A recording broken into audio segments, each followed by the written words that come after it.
Hello, my dear friends and law aspirants. Welcome back once again on Utkarsh Clad Classes. This is Hasib Chauhan, mentor for your legal reasoning. So, dear friends, आपका फिर से स्वागत है MSCET के इस batch में। तो चलिए शुरुआत करते हैं आज के फर्स्ट क्वेश्चन के साथ।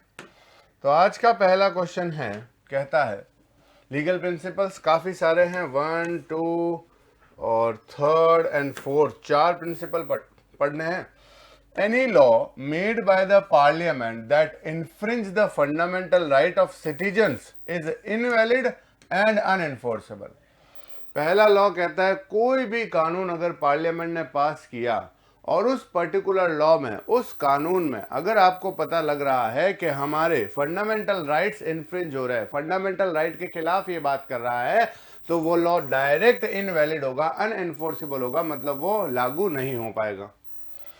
सेकेंड है freedom to carry on trade और profession of one's own choice is a fundamental right. किसी भी पर्टिकुलर पर्सन का फंडामेंटल राइट है, सिटीजन का फंडामेंटल राइट है कि वो अपने हिसाब से कोई भी बिजनेस चूज कर सकता है और वो काम कर सकता है।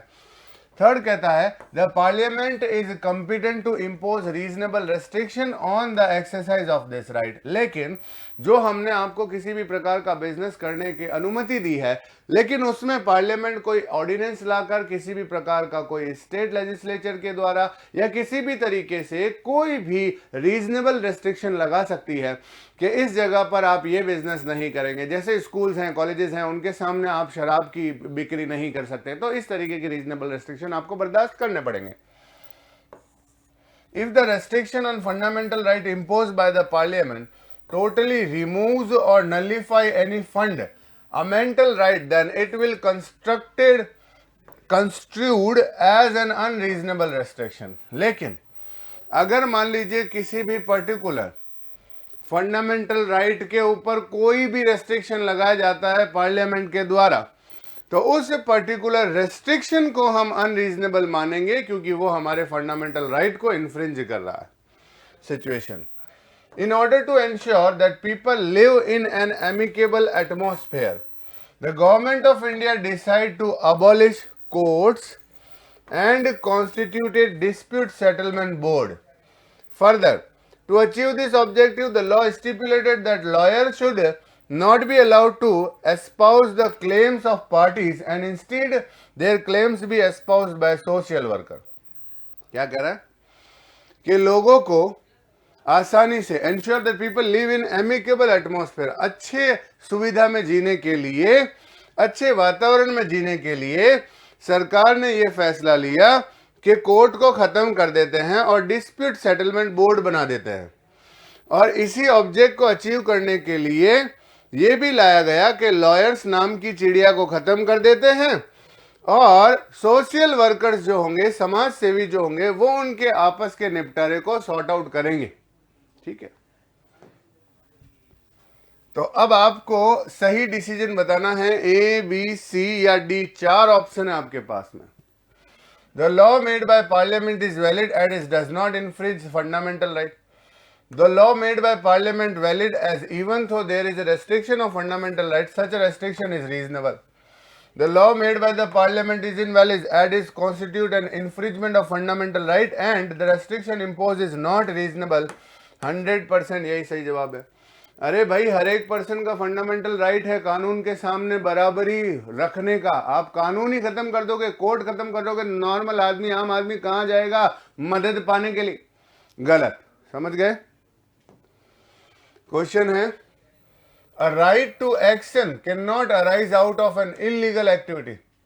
राइट टू एक्शन, किसी भी पर्टिकुलर चीज के खिलाफ आपको बोलने का अधिकार है, एक्शन लेने का अधिकार है, लेकिन इसका मतलब ये नहीं है कि आप arise out of an illegal activity, गलत काम करो। A and B were thieves, चोर हैं, एंगेज इन स्टीलिंग कार चुराते हैं और दूसरे वाहन। Once they stole a car, एक बार उन्होंने कार चुराई, and while driving off they had to cross a city, और उनको एक सिटी में से क्रॉस होना पड़ा।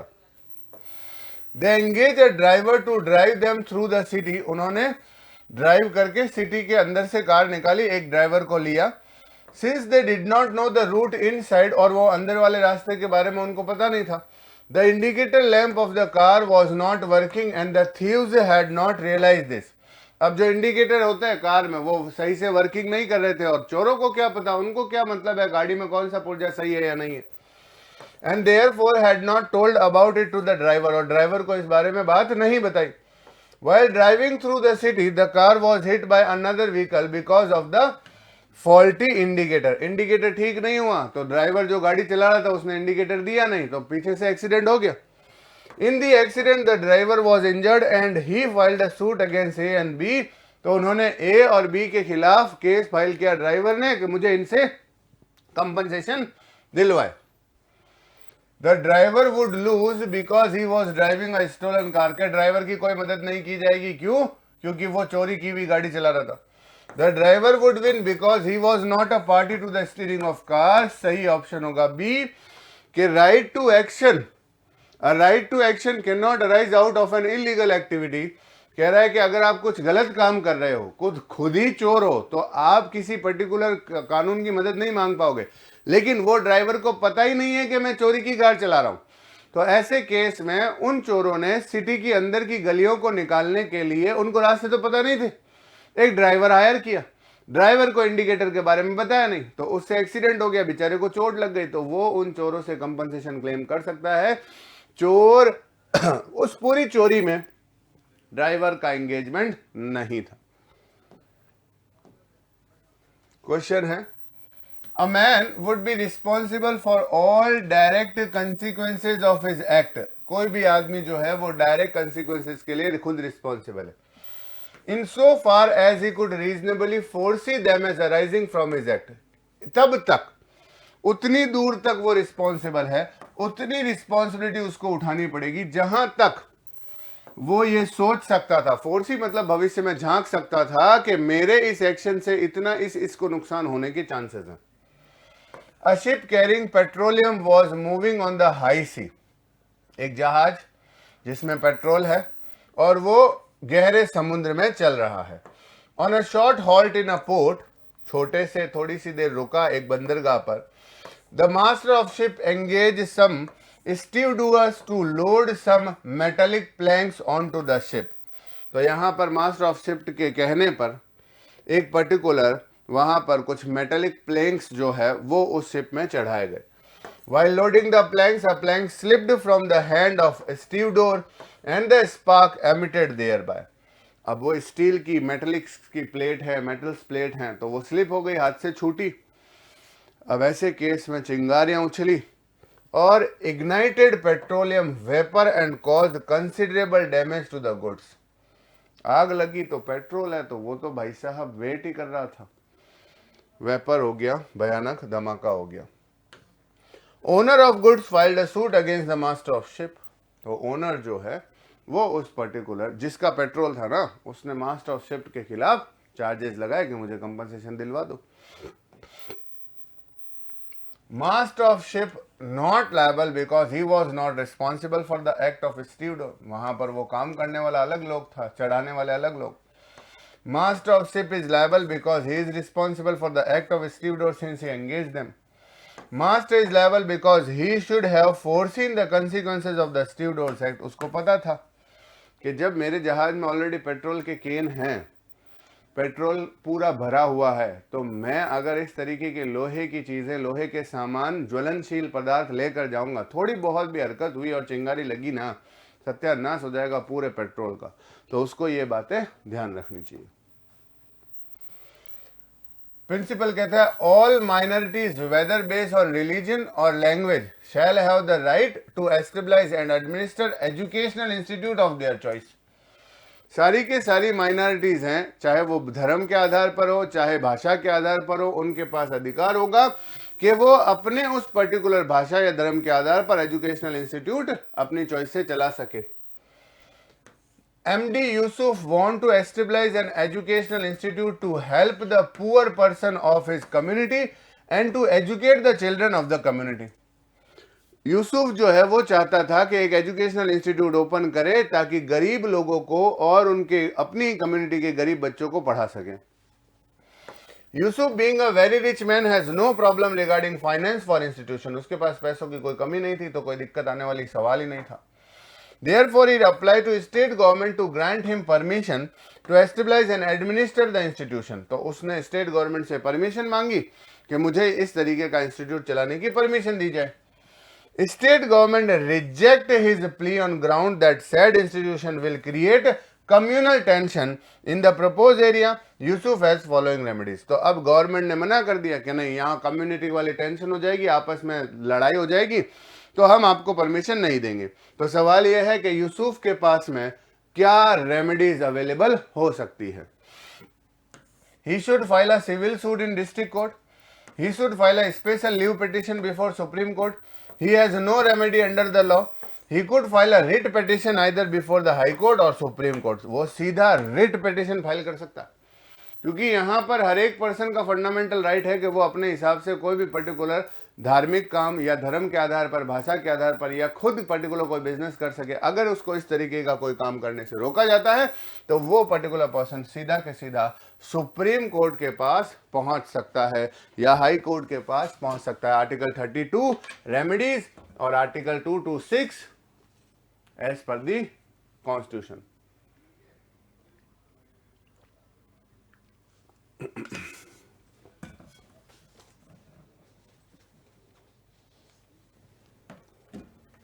नेक्स्ट क्वेश्चन की तरफ बढ़े दोस्तों। चलिए अगला क्वेश्चन पढ़ते हैं। अगला क्वेश्चन है, a master shall be responsible for the wrongful act of his servants in the course of his employment. Master जो होगा वो अपने सर्वेंट के गलत कामों के लिए रिस्पॉन्सिबल होगा अगर servant in the course of employment काम कर रहा है, मास्टर के अकॉर्डिंग काम कर रहा है। The syndicate bank was running a small saving scheme under which its authorized agent would go round and collect small saving from several people on daily basis. Syndicate bank जो है वो एक छोटी सी स्कीम चलाता है, स्मॉल सेविंग स्कीम नाम से, और उस बैंक के ऑथोराइज एजेंट जो है वो आसपास की दुकानों में छोटे छोटे जो व्यापारी हैं उनसे जाकर छोटे छोटे अमाउंट्स कलेक्ट करते हैं डेली बेसिस पर और बैंक में जमा करवा देता है। These agents would get commission, उनको कमीशन मिलता है। On the deposit so collected, Anant was one of such agent. अनंत भी इस तरीके का एक एजेंट था। Collecting deposit from factory worker engaged on daily wages, जो रोजमर्रा के मजदूर थे, फैक्ट्री में काम करते थे, उनसे वो अपनी अपनी थोड़ी थोड़ी अमाउंट लेता था। So he regularly carried on his business for some time, थोड़े टाइम के लिए उसने रेगुलर ये काम किया। Slowly he started appropriating deposit for his personal use and one day he just disappeared. अब धीरे धीरे उसने क्या किया कि वो पैसा जो कलेक्ट करता था ना मजदूरों से, पूरा पैसा जमा नहीं कराता और अपने खुद के कामों के लिए यूज करता और एक दिन गायब हो गया। 1. Fatima, who had been handling over her saving to him, found that nearly for a month before his disappearance, he was not depositing her saving at all. अब जो फातिमा नाम की एक औरत थी उसको पता चला कि ये जो पर्सन था अनंत, ये मुझसे पैसे लेकर जाता था, लेकिन अब बैंक में जाके पता चला पिछले एक महीने से कोई पैसा जमा ही नहीं हुआ फातिमा के अकाउंट में। The bank when approach took the stand that Anant was not its regular and paid employee and therefore it was not responsible for his misconduct. She filed a suit against the bank. अब यहाँ पर क्या हुआ कि जैसे ही bank को ये बात पता चली, द बैंक व्हेन अप्रोच्ड, जब बैंक के पास वो औरत पहुंची, टुक द स्टैंड, बैंक ने क्या कहा, अनंत वॉज नॉट रेगुलर एम्प्लॉय, अनंत जो है हमारा रेगुलर एम्प्लॉय नहीं है, पेड एम्प्लॉय नहीं है, पैसे देते नहीं थे हम उसको, और इस वजह से वो हमारे इस मिसकंडक्ट के लिए हम रिस्पॉन्सिबल नहीं है। क्लियर? चलिए, bank is not liable since Anant was not salaried employ, के बैंक रिस्पॉन्सिबल नहीं होगा, अनंत रेगुलर एम्प्लॉय तो था नहीं। Bank is liable since Anant was projected as his employ, जब आपने ऑथोराइज एजेंट रखे थे उसमें अनंत का नाम था ना, तो हम क्यों पता करेंगे, इंटरनल इंक्वायरी क्यों करेंगे? तो जब प्रोजेक्टेड एम्प्लॉय था, उस पर्टिकुलर प्रोजेक्ट के लिए काम कर रहा था, तो हमें तो यही लगेगा ये बैंक का पर्सन था। अब बुक तो बैंक वालों को लायबिलिटी उठानी पड़ेगी। क्वेश्चन है, when the parties to agreement agree on the same thing in the same sense, there arise legally binding obligation between them. Consist as idem, consensus as idem, meeting of mind, जब दोनों ही लोग एक ही चीज पर एक ही sense में complete तरीके से अपनी पूरी की पूरी दिमाग को एक रखते हुए कोई किसी तरीके से कोई भी पर्टिकुलर सेम थिंग पे अग्री हो जाता है, वो अग्रीमेंट बन जाता है, तो ऐसे केस में फिर वो बाउंड होंगे। Jawaharilaal Antique Shop was a well-known shop of the locality. Tara Devi, a socialite of the locality, went to the shop and she was attracted by an earthen jar on display. Jawaharilal antique shop उस area की बहुत famous थी। तारा देवी उस particular shop पे जाती है, उनको एक अर्थन जार जो है, मिट्टी का बना हुआ जो जार जो है वो पसंद आ जाता है। Jawaharilal explain to her that the jar belong to the Hoysala period, कोई पर्टिकुलर पुराने पीरियड से था, एंड डिस्पाइट इट्स ईथर्न composition it was very strong and almost unbreakable, बहुत मजबूत जार है। Tara Devi replied to him that she was so captivated by the jar that it was immaterial to her as to which period it belonged. तारा देवी ने कैपिटुएट किया कि भाई it was immaterial to her, कि मेरे लिए ये बात इंपॉर्टेंट नहीं है कि वो किस पीरियड से बिलोंग करता है, मैं तो बस इस पर्टिकुलर जार को देखकर बहुत फैसिनेटेड हो गई हूं, मुझे बहुत अच्छा लग रहा है। She bought the jar and came home, घर आ गई खरीद कर। She place the jar in a prominent place in her drawing room में रख दिया। One of her friend and art critic who happen to visit her, जब उसके घर आया वो, और वो आर्ट का बहुत अच्छा जानकार था, told her that the jar was not at all an antique, कि ये जार कोई एंटीक नहीं है, but Tara Devi did not bother about it, लेकिन उसने इस बात पर ध्यान नहीं दिया। One day it accidentally fell down and broke into pieces, और एक बार वो अचानक गिरा और टुकड़े टुकड़े हो गया। तारा देवी took up the matter with Jawaharilaal that this both statements were wrong and therefore he should pay damage to her. तारा देवी उस पर्टिकुलर एंटीक जार को, उस पर्टिकुलर जार को लेकर पहुंची उसके पास और बोला कि आपने दो बातें मुझसे कही थी कि ये इस पर्टिकुलर जमाने का है, ये इतना पुराना है, वो भी बात झूठ निकली, और आपने कहा था ऑलमोस्ट ब्रेकेबल है, ये भी बात झूठ निकली, तो मुझे कंपनसेशन चाहिए। Jawaharilal must compensate since his both statement concerning jar were wrong. Jawaharilaal need not compensate, Tara Devi was not concerned with its antique value at all, कि जवाहरीलाल को पैसे देने की जरूरत नहीं, क्योंकि तारा देवी को खुद ने बोला था मुझे कोई मतलब नहीं है कि एंटीक है कि नहीं है। Jawaharilal must compensate because he carelessly made the statement, कि जवाहरीलाल को ये पर्टिकुलर कंपनसेशन तो देना ही पड़ेगा क्योंकि उसने नेग्लिजेंसी दिखाई है, या फिर नन ऑफ द अबाव। तो देखिए यहां पर सवाल सिर्फ इतना है, सिंपल सा है कि इन तीनों में से कोई भी ऑप्शन सही नहीं है। क्यों सही नहीं है? क्योंकि जवाहरीलाल ने जब बोला था ये पुराने जमाने का है, तो तारा देवी ने कहा मुझे इस बात से कोई लेना देना नहीं, तो वहीं पर सेम चीज सेम थिंक आ गई, और अब इस पर एंटीक वाला पॉइंट साबित नहीं होगा। अब उसने यहां पर गारंटी नहीं ली थी, उसने कहा था कि इसकी बनावट इतनी मजबूत है, इतना पर्टिकुलर ये है, तो उसने कहा बहुत स्ट्रॉन्ग है, ऑलमोस्ट ब्रेकेबल। उसने इस बात की गारंटी नहीं दी थी कि ये कभी नहीं टूटेगा। समझ रहे हो? तो ऐसे केस में इन पर्टिकुलर तीनों ऑप्शंस में से कोई भी ऑप्शन सही नहीं है। क्वेश्चन है, inferring with another goods in such a way as to deny the latter's title to the goods amount to conversion and it is a civil wrong। आप किसी भी सामान के साथ इस तरीके से छेड़खानी करते हो कि उस पर्टिकुलर पर्सन का टाइटल इन्फर्ज करते हो, उस पर्टिकुलर पर्सन का जो राइट था उस सामान पर, उसमें आप छेड़खानी करते हो, तो इसको कन्वर्जन बोलते हो, ये सिविल रॉन्ग है, एक टॉट है। Ram went to the bicycle stand to park his cycle and he found that the stand fully occupied. Ram removed some bicycles in order to rearrange the stand and make some space for his cycle. Ram bicycle stand पर जाता है, अपनी cycle park करने के लिए, देखता है पूरी तरीके से खचाखच भरा हुआ है स्टैंड, कुछ साइकिल को आगे पीछे करता है ताकि उसकी स्पेस मिल जाए अपनी साइकिल के लिए। He parked his cycle properly and put back all the cycle except the one belonging to Shyam. सारी साइकिल वापस ठीक रख देता है, अपनी भी साइकिल पार्क कर देता है, लेकिन श्याम की साइकिल ठीक तरीके से नहीं रखता है। It was rather negligent on the part of Ram, Ram की ये नेग्लिजेंसी थी, and he in fact in hurry to get into his office, उसको ऑफिस जाने की जल्दी थी। somebody came on the way and took away Shyam cycle, अब श्याम की साइकिल लेकर चला गया कोई आकर। The watchman of stand did not take care of it assuming that the cycle was not park inside the stand. अब वॉचमैन ने ध्यान नहीं दिया क्योंकि स्टैंड के बाहर की तरफ पड़ी थी साइकिल, तो वो क्यों जिम्मेदारी लेगा, उसका तो स्टैंड के अंदर की तरफ है। Shyam filed suit against Ram for conversion. तो श्याम ने सूट फाइल किया राम के अगेंस्ट में कन्वर्जन का, कि इस पर्टिकुलर पर्सन की छेड़खानी की वजह से मेरा टाइटल वहां पर खत्म हो गया है। Shyam would succeed because Ram's act led to the stealing of his bicycle. बिल्कुल परफेक्ट आंसर है कि श्याम इस केस में जीत जाएगा, क्योंकि राम ने जो हरकत की है, राम का जो एक्शन है, उसी एक्शन की वजह से ही हम पर्टिकुलर ये चोरी अंजाम दे पाए हैं।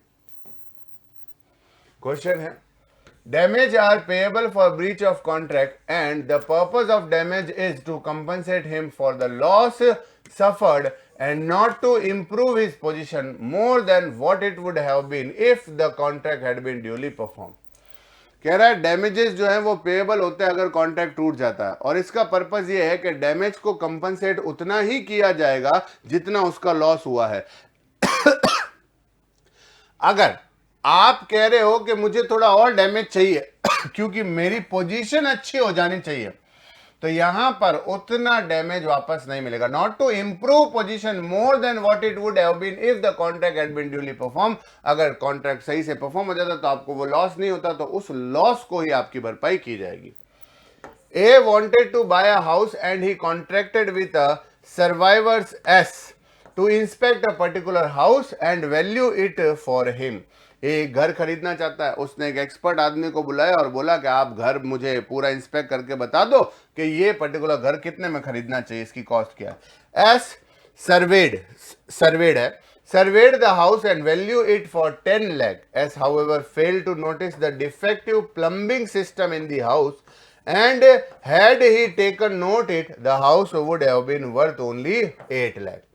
तो एस ने सर्वे किया सारा और अपने हिसाब से 10 लाख कीमत बताया, लेकिन एस एक जगह पर चूक गया। वो जगह कौन सी थी? उसने प्लम्बिंग वाला जो पॉइंट था वो चेक ढंग से नहीं किया। अगर वो चेक कर लेता तो वो 8 लाख ही बता पाता। A follow S advice and bought the house for 8 lakh and thereafter spend 4 lakh for repairing the plumbing system. उसने एडवाइस मानी और 8 लाख रुपए में ही खरीदा और बाद में 4 लाख रुपए की प्लम्बिंग सिस्टम पर खर्चा करना पड़ा। He filed a suit against S claiming 4 lakh as a damage। उसने एस के खिलाफ केस फाइल किया और बोला कि मुझे 4 लाख एक्स्ट्रा जो मैंने रिपेयरिंग पे लगाया है वो तुम देना पड़ेगा। A should get 4 lakh because that was the amount that he had to spend finally to make the house worth living। A ने 4 लाख रुपए का जो खर्चा किया है, अगर वो खर्चा नहीं करता तो वो घर रहने के काबिल नहीं होता। और उस पर्टिकुलर सर्वेयर जो था जिसका इंस्पेक्शन का काम था, उसने अपनी रिपोर्ट सही नहीं दी। A should get 2 lakh since he paid additional 2 lakh on account of S negligence। A should get 4 lakh since that loss was attributed to S negligence। None of the above। सही answer होगा A point कि A को 4 लाख रुपए का compensation मिलना चाहिए क्योंकि उसे वो 4 लाख रुपए खर्च करने पड़े उस घर को रहने लायक बनाने के लिए। अगर एस पहले ही कह देता कि भाई इसमें प्लम्बिंग का खर्चा भी हो सकता है, भले वो अमाउंट नहीं बताता, तो फिर एस की कोई जिम्मेदारी नहीं होती। अगला क्वेश्चन है, a right of action can not arise out of an illegal activity. बात वही है, ए और बी दोनों चोर हैं, कार चुराते हैं। वंस दे स्टोर, एक बार कार चुराई, ड्राइविंग ऑफ करने के लिए उनको एक सिटी से निकलना पड़ा। उन्होंने एक ड्राइवर को किराए पर लिया और सिटी के अंदर से गाड़ी चलाने को बोला। उन्होंने ये बात नोटिस नहीं की कि अंदर की गलियां हमें पैसे भी पता नहीं थी, तो कार की इंडिकेटर जो लाइट थी वो ठीक सही से काम नहीं कर रही थी और इस बात का उन्हें पता भी नहीं था और उन्होंने ना ही ड्राइवर को इस बारे में बताया। जब वो ड्राइवर ड्राइव कर रहा था सिटी के अंदर, कार को अनादर दूसरी गाड़ी से टक्कर मिले क्योंकि इंडिकेटर सही से काम नहीं कर रहा था। ड्राइवर को चोट लगी। ड्राइवर ने उन दोनों चोरों से कंपनसेशन के लिए उम्मीद लगाई है, केस फाइल किया है।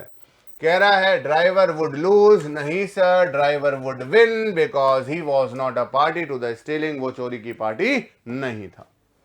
क्वेश्चन है, law does not take notice of trifles. Trifles का मतलब होता है तुच्छ हानि, छोटी मोटी खरोचे, छोटी मोटी चोटों के लिए लॉ जो है वो आपका सपोर्ट नहीं करेगा। A proposed to his neighbor B that they both should go together for a morning walk. A ने B से कहा दोनों चलते हैं morning walk. B agreed to the proposal and it is decided that both of them would meet at a particular point at 6 a.m. के दोनों मिल जाएंगे सुबह 6 बजे. From where they would set off for the morning walk और वहां से निकल जाएंगे. In spite of the agreement, B does not turn up. आया ही नहीं B. A wait for him at 6 a.m. 6 बजे खड़ा रहा. Every day for a continuous period of 7 days. 7 दिन तक ये उसका वेट करता रहा, लेकिन B उस जगह पर पहुंचा ही नहीं. Thereafter he filed a suit against B claiming damage for the agony and mental torture suffered by him. तो उसने B के खिलाफ केस फाइल कर दिया कि मुझे तो इससे कंपनसेशन चाहिए. B is guilty of breach of contract and liable to pay damage. There is no intention to enter into a legal relation. The matter is too small and the court will refuse to go into it. Court धक्के देकर बाहर निकाल देगा कि निकलो यहां से, ये मैटर कोर्ट में आने के लायक है ही नहीं, बहुत छोटा है, बहुत स्मॉल है. क्वेश्चन है, where an advocate receive any amount given by or on behalf of a client, the advocate must inform the client as early as possible of the receipt. Board of Corporation rules हैं, part 6 chapter 2 section 2 rule 27. ठीक है, तो ये particular advocacy के rules हैं. ये आपको code of conduct follow करनी पड़ेगी कि अगर किसी एडवोकेट को क्लाइंट के नाम से कोई पैसा रिसीव्ड होता है, मिलता है, तो एडवोकेट को उस क्लाइंट को बताना पड़ेगा. विशेष एक एडवोकेट है, वो कुछ पैसा रिसीव करता है अपने क्लाइंट के नाम पर, but did not intimate the client of the receipt, लेकिन क्लाइंट को नहीं बताता. Subsequently on discovering that Vishesh had received the money, the client demanded the money back. अब जैसे ही क्लाइंट को पता चलता है विशेष ने पैसा वसूल कर लिया है, तो वो कहता है मेरा पैसा दो, but Vishesh fail to return the money, fail हो जाता है पैसा देने में, हैविंग ऑलरेडी स्पेंड इट, क्योंकि पहले ही खर्च कर चुका है. Is Vishesh guilty of misconduct as per rule 27? क्या इस रूल के अकॉर्डिंग क्या विशेष जो एडवोकेट है वो गिल्टी ऑफ मिसकंडक्ट है या नहीं? पहला ऑप्शन है नो, गलत जवाब. Yes, because Vishesh has spend, के खर्च कर दिया इसीलिए वो रिस्पॉन्सिबल है. यहां yes, because Vishesh did not inform the client. खर्च करना या नहीं करना उससे मैटर नहीं है, उसने क्लाइंट को बताया नहीं, इसीलिए वो गिल्टी ऑफ मिसकंडक्ट है अपनी कोड ऑफ कंडक्ट में. क्वेश्चन है, judicial review invoking Article 32 of the Constitution of India cannot be done to adjudge the validity of a government policy or an administrative decision unless any fundamental right is adversely affected. Fundamental right should be liberally interpreted. कह रहा है कि article 32 में writ petition आप file नहीं कर पाओगे अगर आप किसी पर्टिकुलर गवर्नमेंट की पॉलिसी या एडमिनिस्ट्रेटिव डिसीजन के खिलाफ कोई रिट पिटिशन फाइल कर रहे हो, अनलेस वो जो पॉलिसी या वो गवर्नमेंट का जो डिसीजन, जो रूल है, वो आपके किसी फंडामेंटल राइट को अफेक्ट कर रहा हो, तभी हम आर्टिकल 32 में गवर्नमेंट के खिलाफ कोई रिट पिटिशन मांगेंगे. Government of state where Hindi was the primary spoken language created certain post for which were to be filled by a special exam. Government, एक पर्टिकुलर स्टेट की गवर्नमेंट है जहां हिंदी है प्राइमरी भाषा, लेकिन कुछ पोस्ट जो है वो स्पेशल एग्जाम से ही भरे जाएंगे. The exam was to be conducted only in English, और वो एग्जाम सिर्फ इंग्लिश भाषा में होंगे. तो the job demanded only a working knowledge of English, क्योंकि उस जॉब में इंग्लिश की वर्किंग नॉलेज चाहिए. The NGO filed a PIL demanding that this rules violate the fundamental right of equality of opportunity. तो एक पर्टिकुलर एनजीओ थी, उसने writ petition file की कि ये जो है ये डिस्क्रिमिनेशन कर रहे हैं, सभी को जॉब अपॉर्चुनिटी बराबर नहीं मिल रही है. In matter relating to employment और appointment to any office under the state, के किसी भी सरकारी जॉब में सभी लोगों को बराबर मौका मिलना चाहिए. जुडिशियल रिव्यू आपको क्या लगता है? चलिए देखते हैं. पॉसिबल कि सर ये रिट पिटिशन फाइल हो जाएगी क्योंकि फंडामेंटल राइट है, सभी अफेक्ट हो रहा है. गलत. Possible government policy to be made for the benefit of all section of society, के हाँ सर. गलत जवाब. Not possible as the NGO is not an aggrieved party and hence in locus, ये भी गलत जवाब. Not possible as any fundamental right has not been adverse in the effect of review of a policy decision, कोई भी particular fundamental right affect नहीं हो रहा है। अगर किसी पर्टिकुलर जॉब के लिए कोई पर्टिकुलर नॉलेज चाहिए, जैसे मान लीजिए कि अगर कोई कंप्यूटर वैकेंसी निकलती है तो उसमें आपके पास कंप्यूटर का नॉलेज होना चाहिए कि नहीं। अब जिसने कभी कंप्यूटर के बारे में सुना ही नहीं या जिसका सिलेबस का पार्ट कभी कंप्यूटर रहा ही नहीं, वो ये नहीं कह सकता कि मुझे इस जॉब में क्यों नहीं ले रहे हो। अरे भाई, आपने वो पढ़ाई नहीं की है तो नहीं ले रहे, समझ रहे हो ना। क्वेश्चन है, article 14 of constitution of India provide that the state shall not deny any person equality before the law or the equal protection of law। सरकार जो है, स्टेट जो है, राज्य जो है, वो भारत जो है, वो आर्टिकल 14 के अकॉर्डिंग किसी भी पर्टिकुलर पर्सन को इक्वालिटी बिफोर द लॉ, कानून के सामने सभी बराबर होंगे, ये कहता है। However, such equality means legal equality, equality in the eyes of law and not natural equality in all matters of life। ये legal equality होगी, सारे के सारे natural and not natural equality, बाकी तो तरीके की इक्वालिटी नहीं। X who comes from an इम्पोवराइज्ड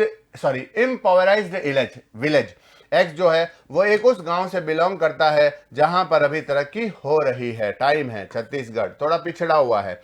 File a writ petition under Article 32 and contend that since the Constitution envisages equality, he should be given proper housing, transport and other facilities।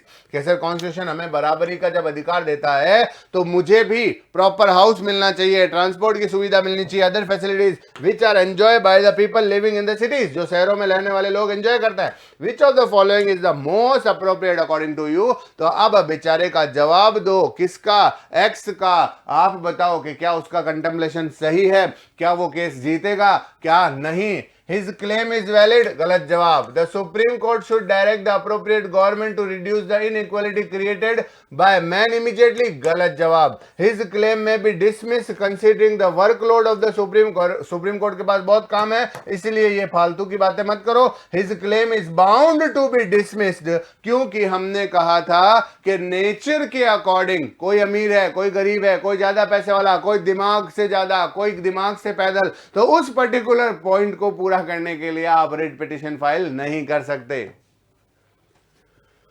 Article 15(1) of Constitution of India provides that the state shall not discriminate against any citizen on the ground of religion, race, caste, sex, place of birth or any of them, but only on these grounds specifically and none else। तो state जो है इन grounds पर भाषा, religion, race, caste, sex, place of birth के आधार पर फर्क नहीं करेगा, लेकिन but only on these ground specifically and none else। Odisha technical institute OTI government run institute है in the state of Odisha. Rules क्या है OTI के, 20,000 रुपए कंपल्सरी चार्ज होंगे कैपिटेशन फीस के from non resident of a sake of admission. अगर उड़ीसा से बाहर रहने वाला कोई व्यक्ति है तो 20,000 एक्स्ट्रा देने पड़ेंगे। However the said rule exam from the student residing in Orissa from paying the capitation fee, लेकिन जो स्टूडेंट उड़ीसा के रहने वाले उनको ये फीस देने की जरूरत नहीं है। Gym Kumar resident of Bihar who was not born in Bihar and who intend to study in OTI, वो OTI में यहां पर ये born in बिहार है, ठीक है, जो उड़ीसा में पैदा नहीं हुआ, feel aggrieved by the said rules and files a writ petition under Article 32 contending that the OTI rules being discriminatory in nature and are violative of Article 15 of the Constitution, which of the following is most appropriate। वो कह रहा है कि sir ये तो rule गलत है, हम बाहर से आए इसका मतलब हम ज्यादा पैसे भरेंगे क्या। तो देखिए यहां पर इसका सही जवाब, there is a clear violation, गलत। Since the amount charge as capitation fees is quite small, के बहुत छोटी सी तो फीस है, दे दो ना यार। The OTI rules are valid and not violation of article 15(1), क्योंकि यहां पर किसी भी पर्टिकुलर जगह के लोगों को कुछ स्पेसिफिकेशन देने के लिए भी प्रोविकेशन है, प्रोविजंस हैं। An agreement which involve betting gambling is wager, ये वेजर है, and agreement by way of wager void and not suit shall lie to recover any amount due pursuant to a wagering contract। अगर आपने शर्त लगाने वाले ऐसे कोई agreement किए हैं, उसमें अगर आपका कुछ लॉस होता है, कुछ गड़बड़ हो जाता है, तो हम ऐसे केस को एनफोर्सेबल नहीं करेंगे। The object of discouraging wagering contract is to encourage people to put their time, energy and money in efforts beneficial to themselves and the society at large। wagering agreement का object यही है कि लोग अपना time, waste, money उसमें बर्बाद नहीं करें जिसमें, और उसकी बजाय मेहनत करें। X placed a bet of 1,000 on the outcome of India's position in T20 World Cup. His bet contemplated that they would get 10,000 if India wins and World Cup. India won. Organizer of the bet refused to pay the amount of X, who filed a suit against them, decide whether the suit against X will succeed. कह रहा है x जो है उसने शर्त लगाई कि India की T20 में पोजीशन अच्छी हो जाएगी, जीत जाएगी, 10,000 रुपए 1,000 रुपए दिए और उसने 10,000 रुपए वापस मिलेंगे अगर इंडिया वर्ल्ड कप जीत जाती है तो। अब यहां पर इंडिया के जीतने के बाद organisation of bet refuse to pay, payment देने से मना कर देते हैं। क्या कैसा पेमेंट? कोई पेमेंट नहीं है। Yes as he won the bet, के वो शर्त जीत गया, 10,000 मिलने चाहिए। No as a betting in the present case in the nature of wager and it is void and unenforceable, कानून आपकी कोई मदद नहीं करेगा। In order to convert a proposal into promise, the acceptance must be absolute and unqualified, मतलब कोई condition नहीं होनी चाहिए, unqualified मतलब unconditional, expressed in some usual and reasonable manner unless the proposal prescribe the manner in which it is to be accepted. If the proposal prescribe a manner in which is to be after the acceptance is communicated to him, insist that his proposal shall be accepted in the prescribed manner and not otherwise, but if he fails to do so, he accept the acceptance. कह रहा है किसी भी proposal को promise में convert करने के लिए दो बातें जाननी जरूरी है। नंबर एक, उसकी एक्सेप्टेंस जो है ना वो बिल्कुल एब्सोल्यूट होनी चाहिए, अनक्वालिफाइड, किसी भी तरीके की दूसरी कंडीशन नहीं। दूसरा, अगर सामने वाले ने कोई तरीका बता दिया है कि आपको ऐसे ही एक्सेप्टेंस देनी है तो वो तरीका आपको मानना पड़ेगा। अगर सामने वाले ने कोई ऐसा तरीका स्पेसिफिकली नहीं बताया है तो आप किसी भी तरीके से एक्सप्रेस एक्सेप्टेंस दे सकते हो और वो प्रॉमिस बन जाएगा। Three components of offer and acceptance are certainly, communications and commitment. ठीक है, तीन चीजें हैं। The condition of auction sale of liquor shop has expressly provided that the acceptance of such a bid would be subjected to the confirmation of the chief commissioner, and the person whose bid has become provisionally accepted would be entitled to withdraw.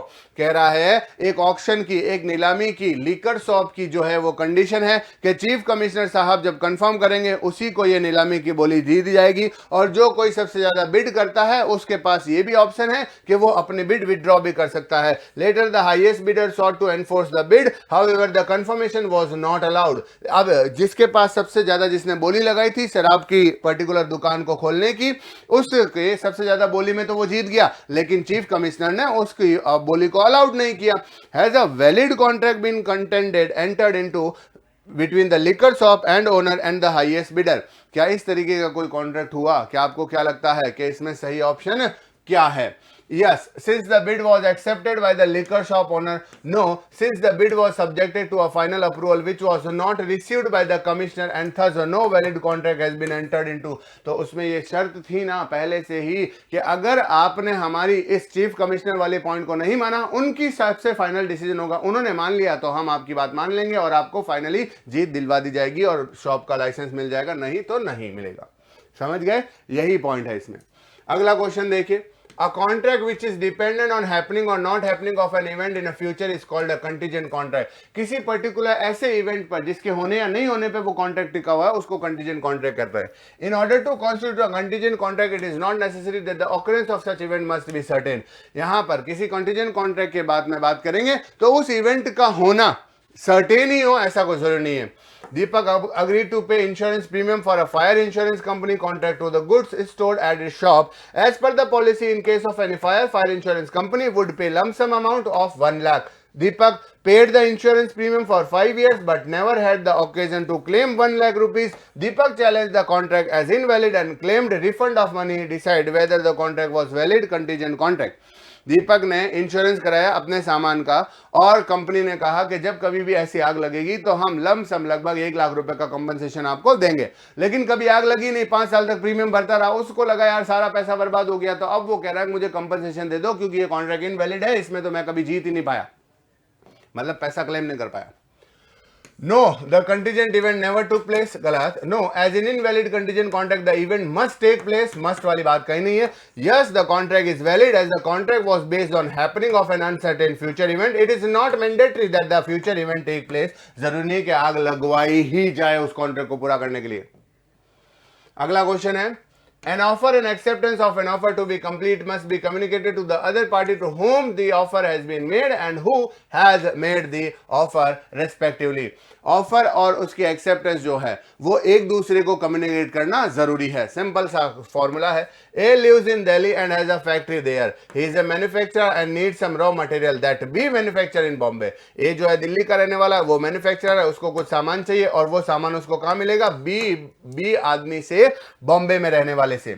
A make an offer to B. A ने offer दिया B को, who accept the offer and send his acceptance through his servant who was authorized to do so. अपने servant के through वापस जवाब भिजवाया B ने कि हाँ मुझे आपकी बात मंजूर है. अब वो काम ऐसा करने के लिए क्या होता है आगे देखिए. Who never take it to A, लेकिन वो कभी A के पास वो बात वापस लेकर चला ही नहीं गया. B believing that A has agreed perform his part of obligation. B को लगा कि A मेरी बात से अग्री हो गया तो उसने अपना पार्ट निभा दिया. Later A refused to pay B for the latter's performance. A ने मना कर दिया कि आपने इतना टाइम लगा दिया.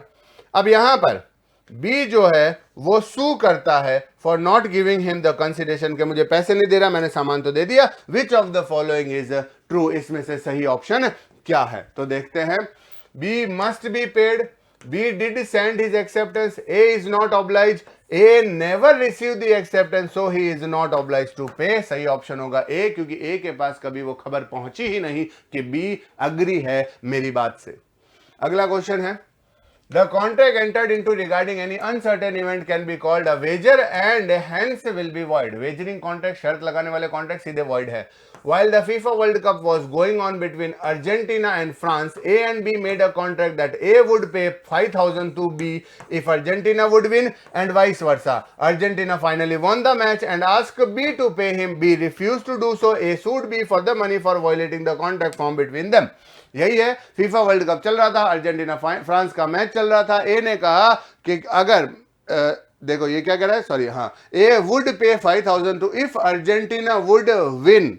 Argentina won the match and asked B to pay him. वो मैच जीत गई, बी से पूछा पैसे दे दो, अब वो मना कर रहा है, नाटक कर रहा है. तो बहुत सिंपल जवाब है सर, वेजरिंग कॉन्ट्रैक्ट है. बी हैज टू पे, गलत. B is not oblige to pay a contract been a wager and not valid. बात खत्म हो गई यहीं पर.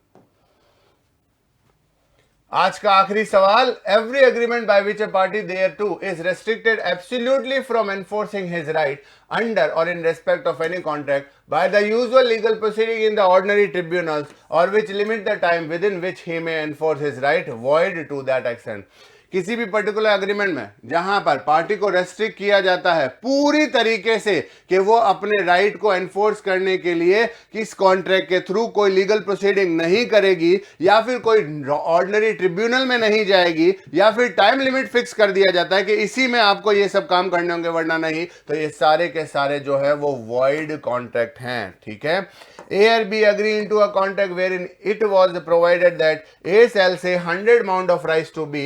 As per the term of contract, it was provided that if there is any dispute regarding to the contract, the same shall be referred to an arbitrator and the award of the arbitrator shall be final and binding on both the parties. ए और B इस तरीके के contract में आते हैं जहां पर ये लिखा हुआ है कि ए जो है वो 100 बोरियां चावल की बी को सप्लाई करेगा और उस कॉन्ट्रैक्ट में ये भी बात लिखी थी कि अगर हमारे बीच कोई लड़ाई हो जाती है, कोई झगड़ा हो जाता है, कोई डिस्प्यूट हो जाता है तो हम कोर्ट नहीं जाएंगे, आर्बिट्रेटर में जाएंगे. यहां तक तो बात सही है और आर्बिट्रेटर का दिया हुआ फैसला फाइनल होगा, किसी और कोर्ट में चैलेंज नहीं होगा. The contract further provided that the party to the reference shall not object at all to the validity of the award on any ground whatsoever before any court. यही बात आ गई कि कोर्ट में जाना ही नहीं, आर्बिट्रेटर ने जो कहा वो फाइनल है. लेकिन आर्बिट्रेशन एंड कॉन्सिलेशन एक्ट 1996 का सेक्शन 34 खुद कह रहा है कि आर्बिट्रेटर का डिसीजन फाइनल नहीं है. अगर आपको लगता है कि कोई पर्टिकुलर पॉइंट आर्बिट्रेटर ने मेरा सही से नहीं ध्यान दिया है और मुझे कोर्ट के पास जाकर इस पर्टिकुलर चीज को मुझे बताना चाहिए, तो वो आर्बिट्रेटर का डिसीजन भी कैंसिल किया जा सकता है. तो एग्रीमेंट खुद कह रहा है ना भाई, the agreement is partially void और पार्शियली वैलिड कुछ नहीं होता. अग्रीमेंट इज वैलिड, गलत जवाब. The agreement is completely void as it bar the parties from approaching the court of law in case they have objecting regarding the award. अगर आपको इनाम के अवार्ड में मतलब आर्बिट्रेशन ने जो फैसला दिया है उसके अगेंस्ट में अगर आपको कोई भी ऑब्जेक्शन है तो बिल्कुल आप जा सकते हैं. तो आज की क्लास के लिए इतना ही दोस्तों. We will meet the next class. तब तक ले टाटा, बाय बाय.